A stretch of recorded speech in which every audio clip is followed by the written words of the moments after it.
আল্লাহর পরে কেউ যদি দুনিয়াতে সবচাইতে আমার আপন থাকে তার নাম হলো আবু বকর।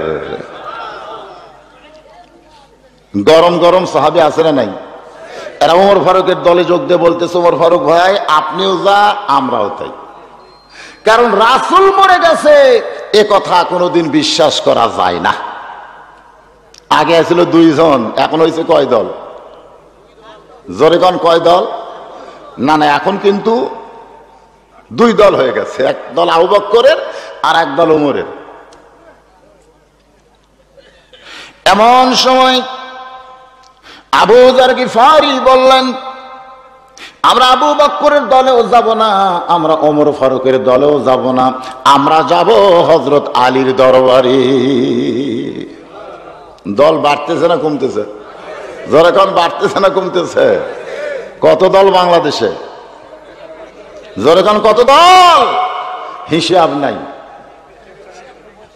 হাজার হাজার সাহাবী আবু যর গিফারির সঙ্গে করে হযরত আলীর দরবারে গিয়া তাকায় দেখে হযরত আলী দরবারে বসে আল্লাহর কোরআন তেলাওয়াত করতেছে। কি তেলাওয়াত করে? কোরআন পড়ে? কোরআন তেলাওয়াত করে, কোরআন পড়ে না। বাংলাদেশের মুসলমান কোরআন পড়ে কিন্তু তেলাওয়াত করে না। একটা লোক পেপার পড়ে বোঝার নিয়তে, ঠিক কিনা কোন? উপন্যাস পড়ে বোঝার নিয়তে, আর কোরআন পড়ে শুধুমাত্র সওয়াবের নিয়তে। আপনারা বলেন তো পৃথিবীর মধ্যে সবচাইতে দামি পড়ার নাম কি? খায়রুকুম মান তাআল্লামাল কোরআনা ওয়া আল্লামাহ। সবচাইতে সম্মানিত ব্যক্তি তারাই যারা আল্লাহর কোরআন শিখে এবং অপরকে শিক্ষা দেয়। সুবহানাল্লাহ কবেন না? অথচ পেপার পড়ে মাথা ঝোঁকায়। পড়া হলো কি বুঝতেছেন ভাই? সব বুঝেছি। 1 ঘন্টা পেপার পড়ে সব বুঝেছে। 1 ঘন্টা কোরআন পড়ে কোন লোক যদি বাইরে আসে, জিজ্ঞাসা করা হলো কি পড়েছেন ভাই, কি বুঝলেন? কয় বুঝিনি, খালি পড়ছি সওয়াবের নিয়তে। আপনারা বলেন এই কোরআন শুধু সওয়াবের নিয়তে আল্লাহ পাঠাইছে? জোরে বলেন পাঠাইছে? সবচাইতে বড় পাপ হলো কোরআন না বোঝার নিয়তে পড়া। সবচাইতে বড় পাপ। এত দামি একটা কিতাব আল্লাহ দিল, অথচ আপনি পড়বেন ঠিকই বুঝবেন না, এটা বড় পাপ হবে। জোরে কোন কথা ঠিক কিনা? হ্যাঁ, মাদ্রাসায় যদি শিক্ষার জন্য পড়েন সেটা ভিন্ন কথা।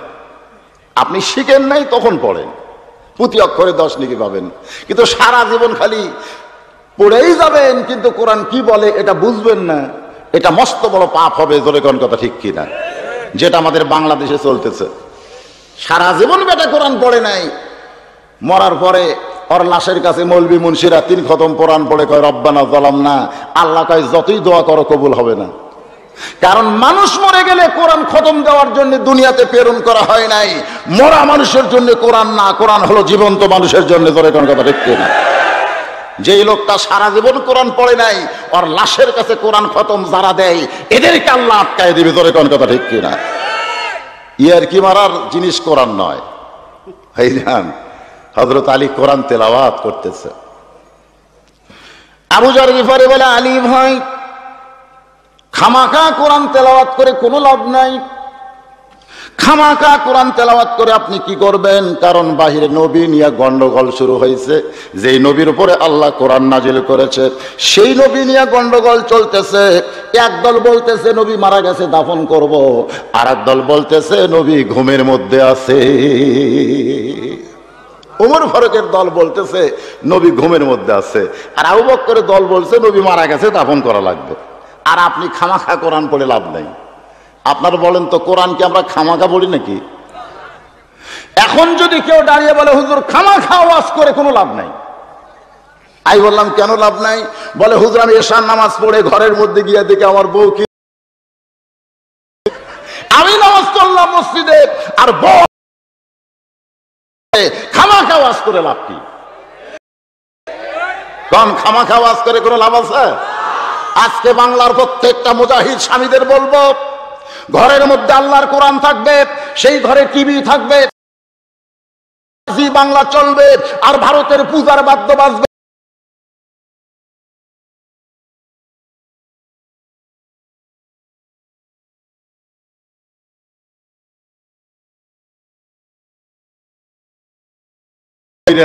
কোরআনের সঙ্গে ঠাট্টা করা ছাড়ার কিছু না। ধরে কোন কথা ঠিক না?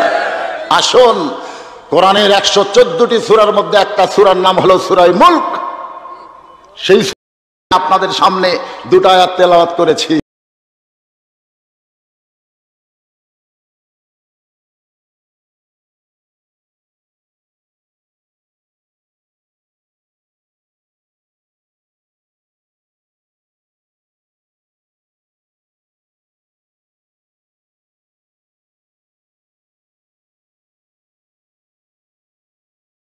করে কোনো লাভ নাই, কারণ উমর আর আবু বকরের মধ্যে জ্ঞান দাম লাগছে। জোরে কোন কি লাগছে?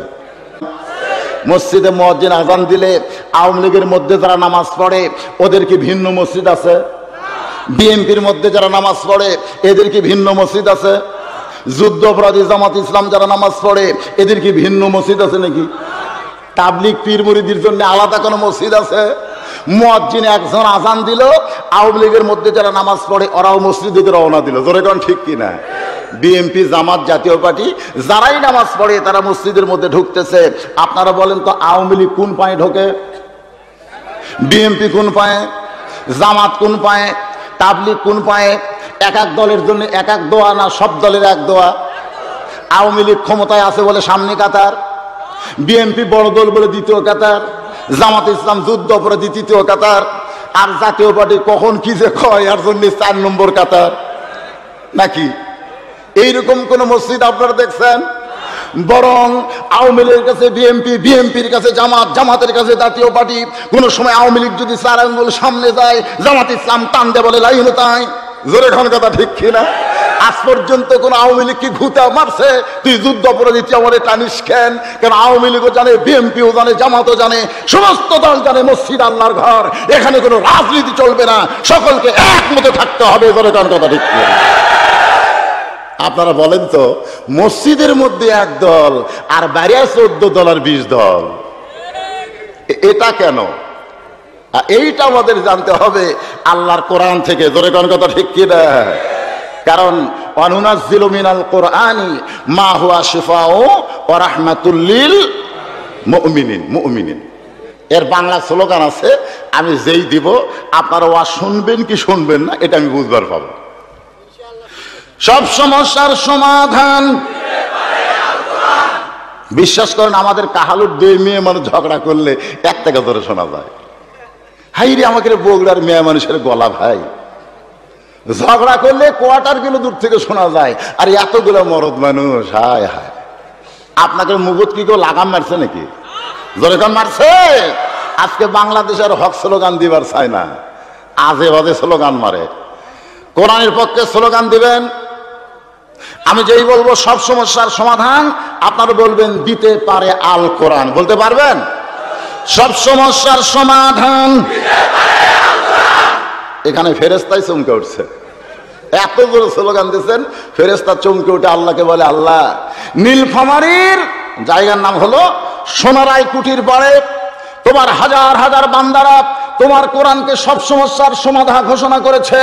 আল্লাহ বলবেন, ফেরেশতারা তোমরা সাক্ষী থাকো, যারা আমার কোরআনকে সব সমস্যার সমাধান স্লোগান দিল তাদের নামগুলো আমি জান্নাতের খাতায় লিস্টি করে নিলাম। একটা স্লোগান দিয়ে মানুষ জান্নাতে যাবার পারে কি পারে না? জোরে কোন পারে কি পারে না? যদি স্লোগানটা হক হয়। হযরত আলী সামনে সামনে, পিছনে হাজার হাজার সাহাবী রাস্তা নিয়েছে, কারণ আলী বলতেছে এমন একটা জায়গায় তোমাদের নিয়ে যাব যে জায়গায় গেলে তোমরা মীমাংসা পাবে, নবী দাফন হবে না ডাক দিলে ঘুম থেকে চেতন পাবে, আবু বকর ঠিক আছে না ওমর ঠিক আছে, এর একটা মীমাংসার দরকার আছে না নাই? আল্লাহ নবী যে ঘরে, সেই ঘরটা হলো মা আয়েশার ঘর। জোরে বলেন, কার ঘর? নবী যেই ঘরে বর্তমানে আছে সেই ঘরটাও কিন্তু মা আয়েশার ঘর। এই জন্য বলা হয় রওজা শরীফ হুজরাখানা হলো মা আয়েশার। সুবহানাল্লাহ কান। আপনারা বলেন তো, নবী কি মদিনায় মরে আছে? একটা গজল আছে আমাদের বগুড়াতে, আপনার এলাকায় আছে কিনা? আল্লাহর নবী সম্পর্কে গজল গায়, ইসলামের আলো জ্বলায়া দিয়া নবী ময়রা আসেন সোনার দেখছেন দেখছেন, আমি ময়রা করছি, সামনে থেকে একজন কাল শুয়ে আছে, তার মানে বোঝা গেল নবী মরেনি রে, মরছে।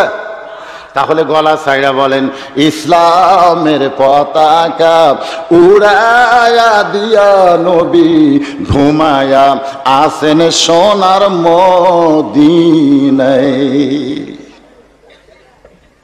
মাইশার ঘরের দরজায় হযরত আলী দাঁড়িয়ে গেলেন।